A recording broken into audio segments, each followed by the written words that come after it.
The Nifty and Sensex end with cuts for the second straight week, but mid-caps have outperformed. Auto and pharma stocks have fallen the most. On today's edition of Editors Roundtable, we take stock of the week gone by, decode India's QIP fundraising spree, and put the spotlight on China's big equity rally. I'm Surabhi Upadhyay, and with me are editors Nigel D'Souza as well as Nimesh Shah.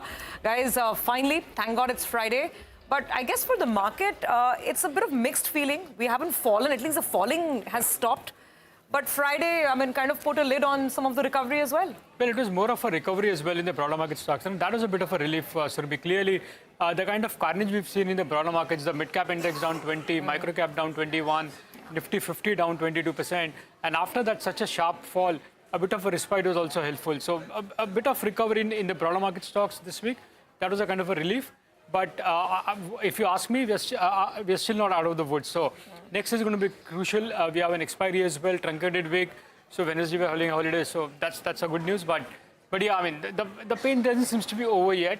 And the overall feedback I'm getting is maybe till mid of March, you might see that pressure in the broader markets because of the leverage selling or whatever you call it. That might continue for the next another couple of weeks. So maybe some more days of pain ahead, maybe. Yeah. Well, and normally towards the end of March, we have that tax harvesting as well that we normally see. Since we're going to be looking forward to an India versus Pakistan game, I just put it in cricketing parlance. If you're out of form, you could either try to smash it out of the park and maybe lose your wicket, or maybe you just try to guard your wicket, hold on, maybe don't score too many runs, but at least hold on to your wicket. I would view this week positively in that sense, because at least we didn't give everything away. Yeah. Otherwise, if you look at the stats, last 12 trading sessions were down, 11. So Absolutely. 12 out of 13 sessions, you're in the red. At least we managed to save the wicket. Yeah, indeed. But let's take stock first of, what went on in this week itself. So a quick recap of what went on in the week. The 22,700 mark, well, that got protected yet again. And that's the quintuple low that we're talking about, because 5 times we've gone to that mark and we have not broken that particular mark. So the quintuple low is important. Just take a look at it in the screen. Less than a month, we have gone numerous times to that mark, and we have bounced off that. The markets this week, well, you'll see the Nifty, well, it ended mildly in the red. The positive is the mid and the small cap indices were up close to around 1.5%, and I'll take that positively. Another positive that I saw was select stocks. You have the promoters that are coming in there and chipping in. JSPL, the promoter, bought close to around 0.5% from the open market. Maharashtra Seamless, another smaller company, they bought close to around 0.5%. So promoters coming in there, showing the faith and trying to buy in some stock. Both these two stocks, by the way, had corrected close to around 25 to 30% from the recent peak.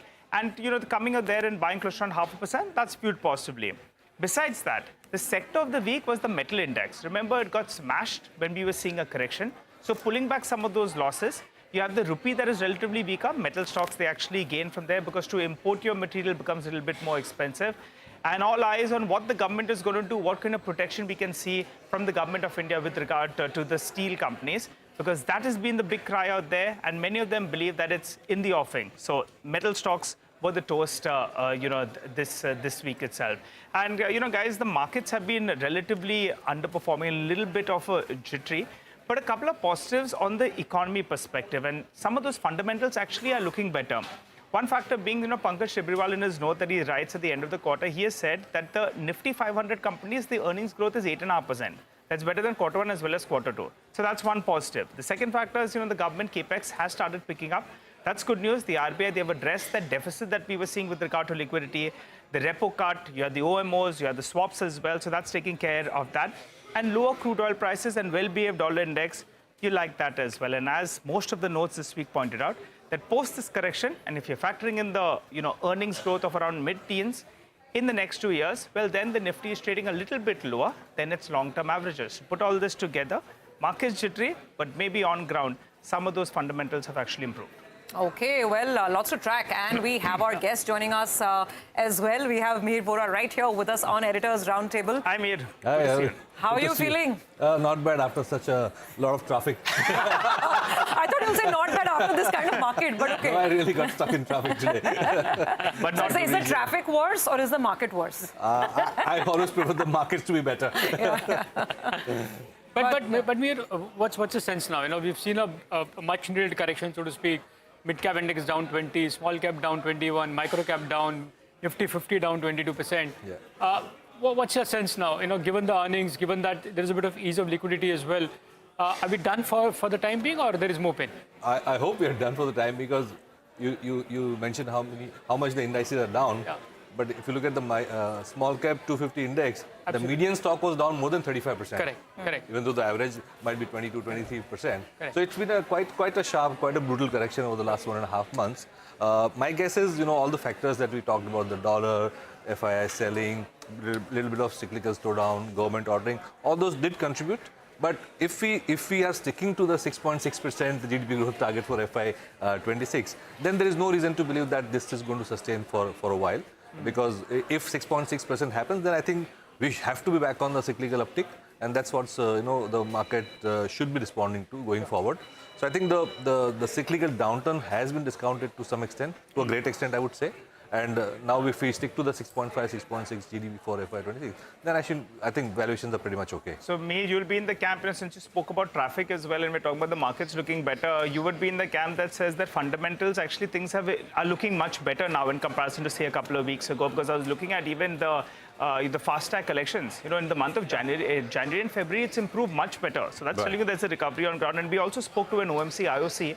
They also said that demand is much better in Q4 in comparison to the previous couple of quarters. So fundamentally, things are improving on ground. And in fact, valuations as well are a little bit more comforting. Is that the take you would take? Absolutely. So, in fact, valuations have more than corrected for the slight deterioration in fundamentals we saw in the previous quarter. This is the quarter ended December. But markets always tend to look ahead. And apart from the data points that you did mention, power demand also seems to have picked up power volumes. So I think, as I said, it was a cyclical downtake, and if we go for a cyclical uptake, then I think valuations are more than compensating for that. So, Mihir, then how will you position now? If you're expecting a cyclical recovery in the overall market economy and plus the earnings as well, and we've seen the correction in many of those sectors and stocks, how would you position now? What are the sectors you would bet on from here? So I would really take a bet on financials to start with, because this sector has been the worst impacted not only in the recent correction, but I'd say over 1.5-2 years.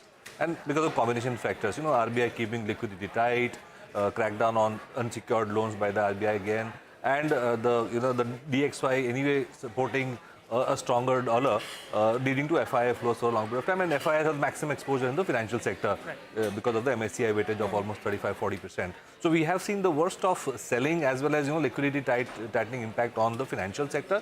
And when I say financials, I'm talking about the big NBFCs and big banks, private sector banks. And that, fortunately, is a big weight in the overall index, whether it's the Nifty 50 or Nifty 500. Yes. So I think that's one sector, the big NBFCs and banks to bet on. Again, base case being, we are in for a cyclical recovery. So that should be the first to do well in a cyclical upturn, both because valuations are good and we've seen the deterioration in fundamentals impacting this sector the maximum.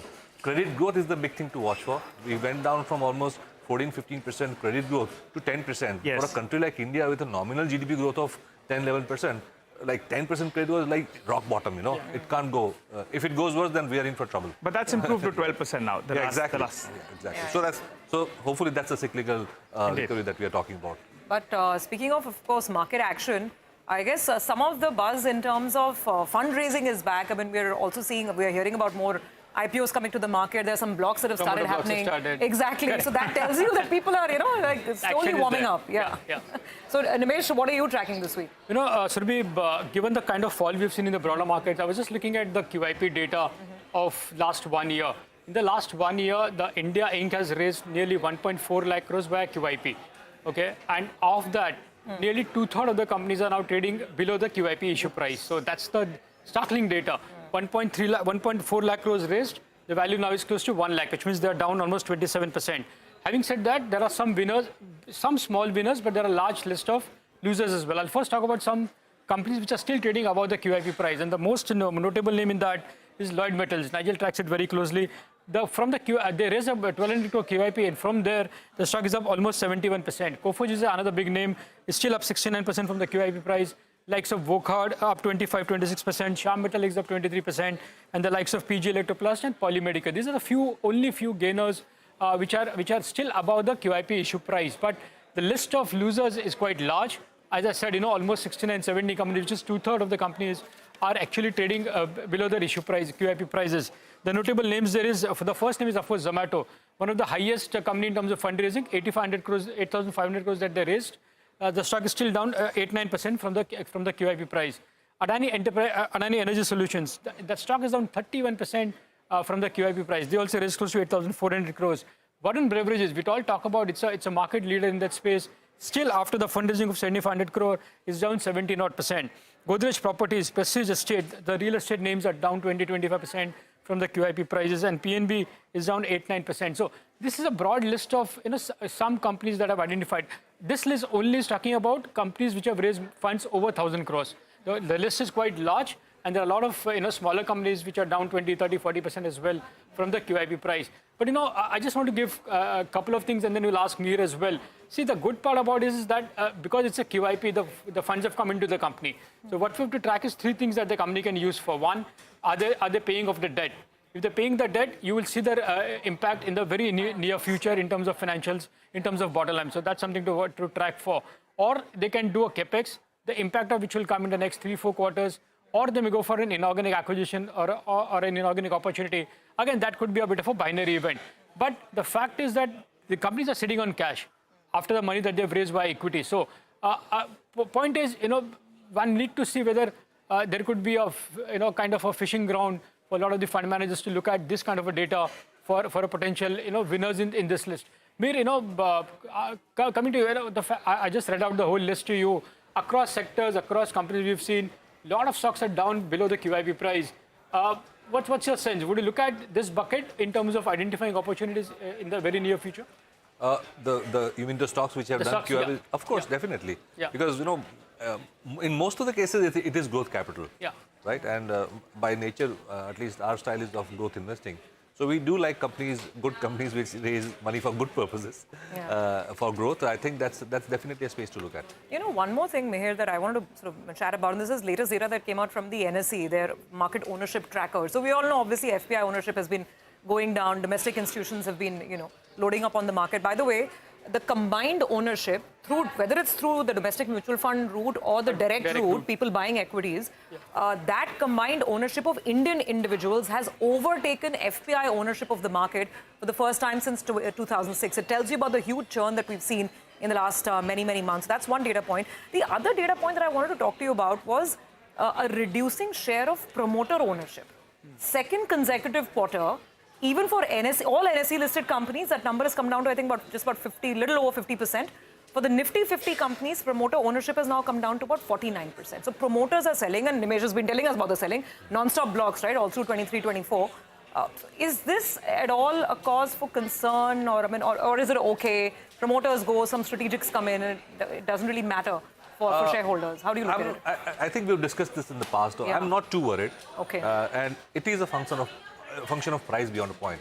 At a price, some promoters will come and send a bit of stake, probably for personal purpose, buying a flat in, or bring it back into the equity market. Or bring it back into the equity market. Equity market through the family office. Yeah. A lot of people are doing that. Yeah. So I don't think there's a cause for worry. There is a bit of a stake sale, but it's not something that I would say they're exiting the business altogether and not doing anything with the money. Okay. Survi, just to add to your point on the retail ownership at the highest in the many years, the way to look at it is the corporate balance sheet is strong. The only leverage right now in the system is the retail leverage. The bank balance sheets are strong, government balance sheets are strong, corporate balance sheets are strong. And look at the kind of list I read out, right? Almost 1.4 lakh crores was raised by the corporate India. So even their balance sheet is strong in terms of having cash. Yeah. The only leverage in the system right now is the retail participation. The excessive trading leverage. And that could be a bit of a scary in the very near term. Okay, well, we have lots to discuss. Mihir stays on with us. We'll take a very, very quick break. After the break, I also want to put the spotlight on what's happening with the China market. While we are discussing a slowdown and a fall here, the Chinese market is soaring. So what's going on over there? We'll talk about it after the break.